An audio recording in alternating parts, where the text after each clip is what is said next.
KBC में करोड़पति पति। सूरज के जीवन का एक ही फंडा था कि मेहनत तो गधा भी करता है, घर बैठे जो कमाए समझदार वही होता है।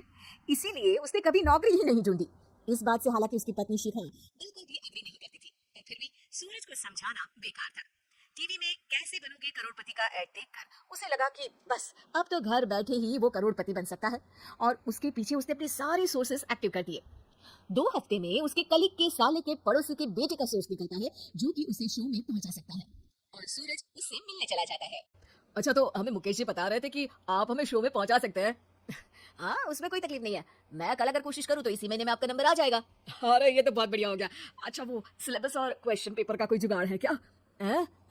उसका तो कोई जुगाड़ नहीं है। तो वो वाकई में कुछ भी पूछ सकते हैं? हाँ, वो तो बच्चन जी पर है, जो पढ़ते हैं वो पूछ लेते हैं। पहली कोशिश फेल होने पर अब सूरज के सामने एक बहुत बड़ा सवाल था कि आखिर जवाब कहाँ से लाए। तब शिखा ने एक सजेशन दिया, क्यों ना सूरज अपने चचेरे भाई सुमित से मदद मांगे, जो कि यूपीएससी की तैयारी कर रहा था। हालांकि इतनी मेहनत करना सूरज को समझ में नहीं आता था, पर कोई और रास्ता ना मिलने पर वो आखिर सुमित से बात करता है। अरे सुमित, हमारा कैसे बनोगे करोड़पति के लिए सिलेक्शन होने वाला है। तुम हमें थोड़े चिट बनाने में मदद करोगे क्या? अरे भैया, चिट बनाए तो सालों हो गए, उसमें हमारा एक्सपर्टीज नहीं है, बल्कि आप बोलो तो हम आपकी पढ़ने में जरूर मदद कर सकते हैं। हट, कैसे अनाप शराब बातें कर रहा है तू। सूरज ने सुमित को मना तो कर दिया था, पर तैयारी करने के सिवाय कोई चारा उसे दिख भी नहीं रहा था, खासकर जब 12 के पेपर लीक करने के एक्सपर्ट शुक्ला जो भी हाथ जोड़ लेते हैं। आखिर सूरज को सुमित के पास जाना ही पड़ा, और उसने सुमित और शिखा से वादा किया कि वो बहुत मेहनत करेगा। 1 महीने की तैयारी के बाद फाइनल हुआ कि शो से 1 हफ्ते पहले एक ट्रायल खेला जाएगा, जहां पर सारे रिश्तेदार ऑडियंस की जगह पर होंगे और शिखा सवाल पूछेगी। दूर दराज से भी रिश्तेदार आकर हाजिर हो गए देखने कि आखिर कैसे बनेगा सुमित करोड़पति। सब कुछ सेट था, और इतने में सूरज आकर अपना स्पीच देता है। ये 1 महीना मेरे लिए आसान नहीं था, पर अपने भाई सुमित और अपनी पत्नी शिखा की मदद से मैं इतनी दूर पहुंच पाया हूँ। मेरे मम्मी पापा के आशीर्वाद ने भी बहुत साथ दिया है मेरा। मैं उम्मीद करता हूँ कि आज के शो में आप लोगों को बहुत मजा आएगा। साक्षी पहला सवाल पूछती है और पूरे कमरे में सन्नाटा छा जाता है। इंडिया में कितने स्टेट्स हैं? 3, सॉलिड, लिक्विड और गैस। अरे रुकिए, तो ऑप्शंस तो देने दीजिए। इतने में 5वीं कक्षा का चिंटू बोल उठता है, अरे क्या मामा, आप तो पहले सवाल पर ही आउट हो गए। अरे बेटा, पहला सवाल तो ट्रायल होता है ना। अरे तुम अब देखना। देखने जैसी बात तो थी ही।